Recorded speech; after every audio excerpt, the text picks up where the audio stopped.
So Matt, obviously a big card for you here, and you made a very unique fight announcement for when this came together. Just tell us what was the inspiration to kind of take that to Twitter and social media. Yeah, the credit belongs to my twin brother, the cheese roller back there. He's been helping me a lot behind the scenes, and he's been pushing me to get on Twitter and really like connect with MMA Twitter. So we had to do a pretty cool fight announcement. Yeah, do you feel like, have you noticed the benefits of that? Like, do you feel like there's a greater interest from fans in this fight because of that? Yeah, definitely. Before I got on Twitter, I didn't even realize like how many people actually cared about watching me fight.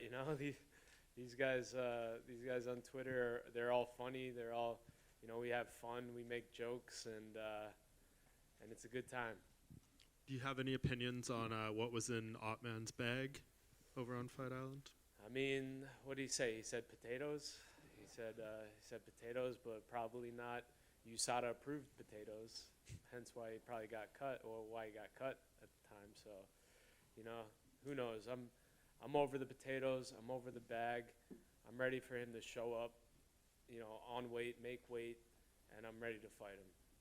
Seems like there is a lot of potential concerns that we're talking about with the weight, the other stuff. Do you just take kind of a blank mentality in there, like no matter what happens, you're going in there and fighting this guy?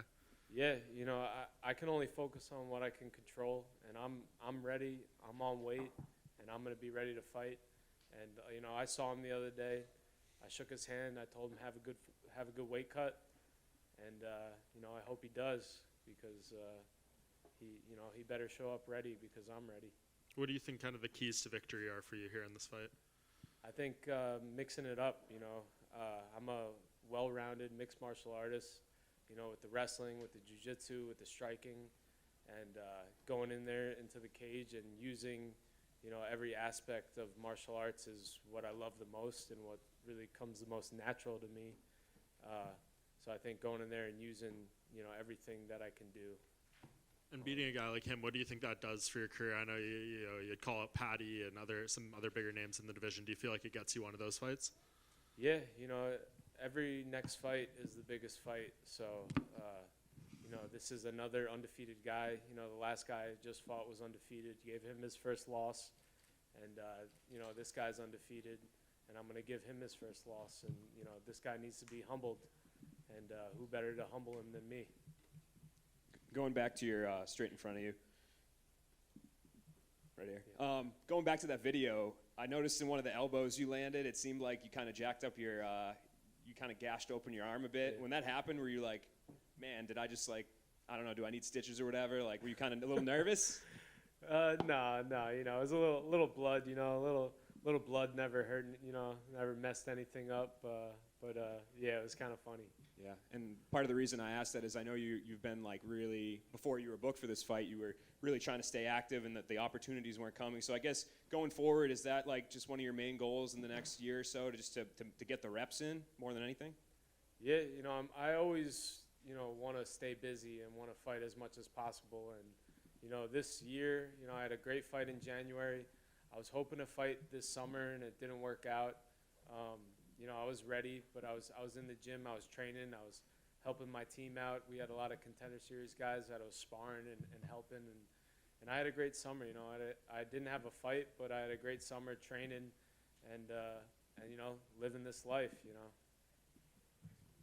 Matt, you've been booked against him before. You were at Fight Week. You were really close to having that fight happen.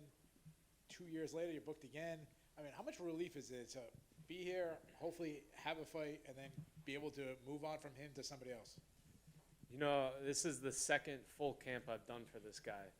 So I'm excited to go out there and do it,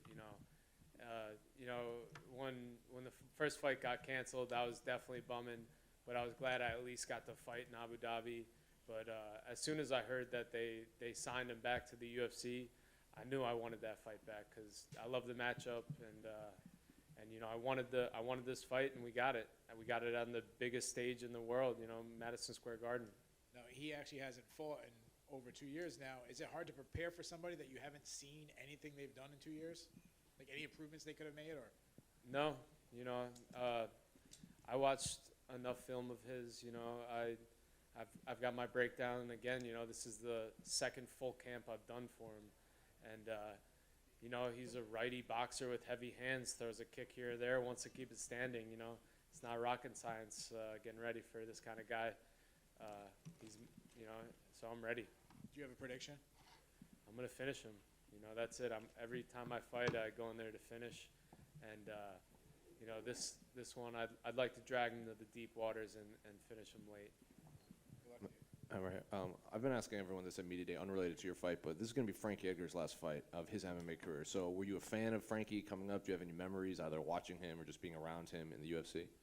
Yeah, Frankie's a legend, and I remember, when I first was coming up, my favorite fighter was actually BJ Penn, and I loved BJ Penn, and then this guy Frankie Edgar comes up and starts beat up BJ Penn twice, and I was like, who is this guy? And then I find out he's a Jersey guy, and I started watching all his fights, and I was like, how can you not love this guy?